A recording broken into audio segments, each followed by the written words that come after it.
Hello, welcome to Team Starcraft. My name is Joe Starcraft, and this is a commentary where I swear and I rant at the most underrated game mode in Starcraft 2, Team Play. And before I begin, people may ask some questions about why did I put this SC right over here? Do I love Starcraft so much that I have to remind myself I am playing Starcraft all the time? Not really, because even though I love this game, it is actually a reminder to do share control, and share control is a very useful function that Blizzard added for Starcraft 2. And why this is so useful is that sometimes units stray, and sometimes one partner may see it and one partner may not see it. And it is always good to have someone who is capable of controlling your own units and your partner's units, so that they don't go astray. You know what I mean? And it's very useful for big battles too. One person could look at the battle, and the other person could pay attention to our own bases so that they could macro, and at the same time watch out for DT plays, drop plays, and any sort of harass plays. So as you could tell, we're faced off against two Zergs on this map called Tempest. And this Tempest, it's not really different from the Khaldaryn altar that Khaldaryn altar, I believe it's called.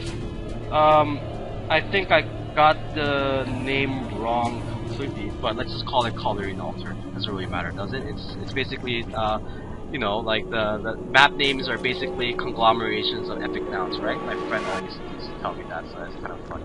So it's basically the same idea. The ramps are pointing at each other, the ramps are kind of larger, and we create this wall to protect ourselves from possible Ling attack. So we have here what I'm known as Teal Zerg is going a standard Zerg play, which is basically going 14 full, and he got extractor then 14 full. So he's not really, he may or may not be harassing, and at the same time he's protecting himself, and he could set up for an expansion or, you know, protect his partner who's actually early expanding. So my partner and I actually went totally the wrong way to scout.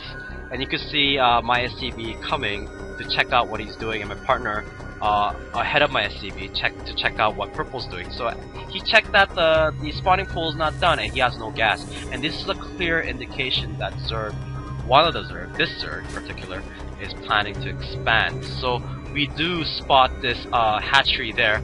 And what we like to do in a situation where we are not being harassed is bunker rush. And as you can say, oh, why can't you see this? The Zerg could see this. Why can't you not see this? Oh, can they? So I'm looking at his vision right now, and he doesn't see it because it's right outside the range of the hatchery. This is a very good play, in my opinion, because it gives an opportunity for you to harass a little bit, because PT is known to have very, very defensive plays. So this is a play that my partner and I usually do, and you could tell that Purple Zerg is very appreciative of our work. So the best thing right now for us to do is try to get as many drones as possible. If you destroy the hatchery is great, but that is not the purpose of this exercise.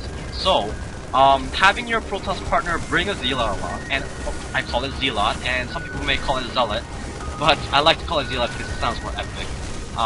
And having a Zealot there, it makes a world of difference. They're just giant tanks that take on just about any amount of lanes.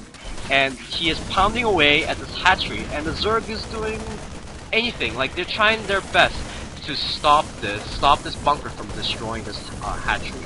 So he does create, this Purple Zerg does create a creep colony or spine crawler to stop this bunker.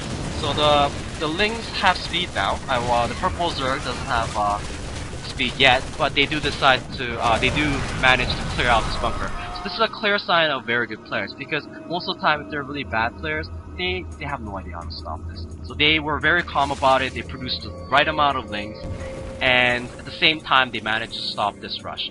So you could be asking, why did I bother doing a bunker rush when you could have done so much more, like you could have used that money to macro better? Well, let's take a look at the units lost tab. So when you look at the units lost tab, you see that this Purple Zerg we were targeting he lost 450 minerals worth of units lost, and plus the creep colony that he had to build, plus the Lings he had to build instead of drones. So it forced Teal and Purple to build Lings, and they're just chilling around doing nothing. So this is actually a very big gain, even though the resource loss unit loss tab says you know, the Terran used 250 minerals and Toss used, actually Terran used 350 minerals and Toss used 250 minerals, we gain so much more than this than we invested. So, having said that, let's take a look at the production tab and what's going on here. Teal Zerg is building a Baneling Nest, and this is always the right call to go. And Purple Zerg is building up his drones, and he's building up his lings. So, and let's take a look at what I'm doing. So after the follow-up plays, so guys, remember, follow-up plays are always the best. Rushing is not always the answer. Following up your rushes are very important. So as you can tell, that siege tanks are up. I'm upgrading my stim pack, and I'm getting my marines. So this is very important. And as for Toss, my partner Toss Ender, he is going a very aggressive robotics play where he's using the benefits of the wall to actually build more immortals when we go for our attack, when we go for our first push. So this is very important, and this only works when we have a properly functioning wall where we could defend easily. And with 2 siege tanks, this is very easy to defend against just about anything. The only thing we should be worried about is muta play, and the thing is, when we move out, the mutas will be just popping. The timing works like that. So the mutas will be too busy defending our big ball rather than coming to harass us. So we're not really that worried about mutas, and at the same time we're very cautious about all-in baneling plays, such as this. We have a giant Ling force gathering, and at the same time we have Purple just droning up a little bit and building up some lings, and he's starting up his evolution chamber to start his early upgrades. So this could be very beneficial towards the end of the game. And you could tell the lair upgrade is already done.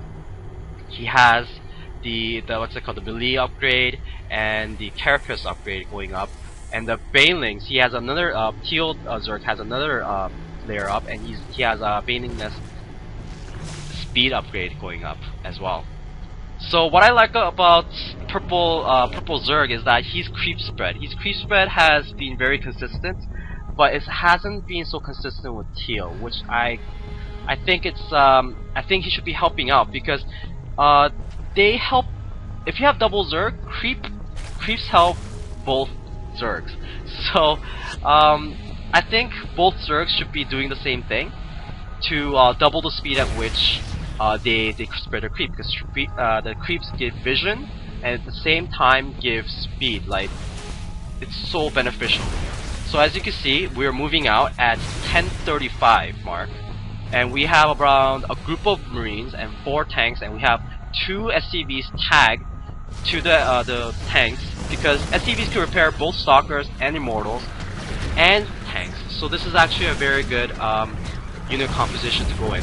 So as you can tell, the Zergs are actually waiting. They're waiting for Terran and Protoss to gain position, and this is a big battle going on, and hopefully the force fields go down, and the force field, beautiful force field by my partner Ender, and the Marines are safe, tanks are safe, and Immortals take all the brunt of the damage, and they're built to take all this damage. So this is a very good wall off that my partner did, because this clearly could have went the other way.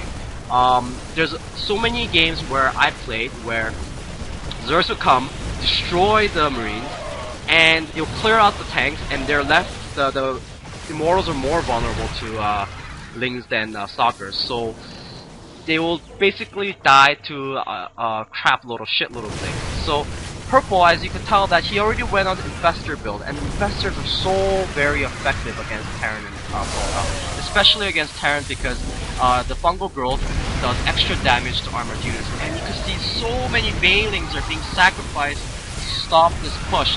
And this is an excellent macro play from this Zerg, because this Zerg is just continuously producing links to stop this advance from once the Terran and Protoss sets up to a certain point, it's very hard to stop.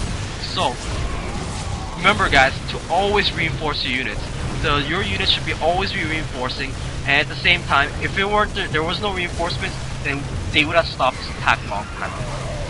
So you can tell the Stim Marines are doing wonders against the Zerglings and drones, and the drones are being pulled from the mineral lines to take care of the siege tank. And this could be This is a sign of desperation here, and most of the drones are taken out, and this siege tank has 18 kills, and this immortal's at 18 kills. And when I say these two units make the foundation of this army, this is very true because they get a lot of kills, and most of the units are chump blockers. So this pressure is continuing on. We managed to get 2 hatcheries, and we are basically quite ahead, but at the same time our macro has fallen behind, and we don't really have a lot of units because they've been picked off one by one by the lasers just running around. So we're quite afraid of these infestors as well, because fungal growth are so effective. I cannot say this enough. Fungal growth is very effective against Terran. So this is a right call to retreat.